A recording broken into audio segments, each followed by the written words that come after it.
You're Jeff Lurie. What do you do? I think one thing you have to do is you've got to give Nick Sirianni the opportunity to reestablish himself and reestablish the culture within that organization. And sometimes the best way to move forward is to let go of really good players that become a problem.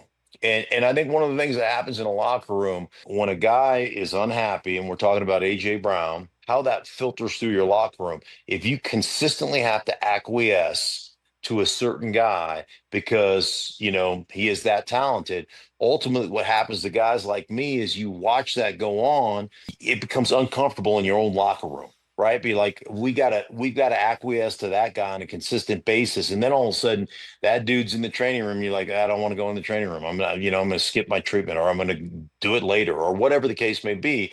And I think one of the things that ends up happening to you is you develop a locker room full of independent contractors.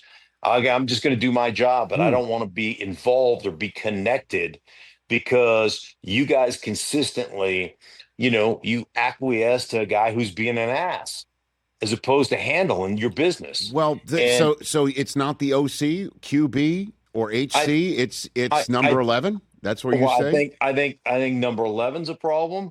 And then if anybody else is in that same realm, like it's hard. They have changed offensive coordinators almost every year. It's hard, right, to implement something, especially if you've got guys that aren't on the same page and you got guys that don't like the game plan because I'm not getting enough touches in this game plan, or I'm not getting this, that, the other, or the quarterback is saying I need to be more than what you're allowing me to be.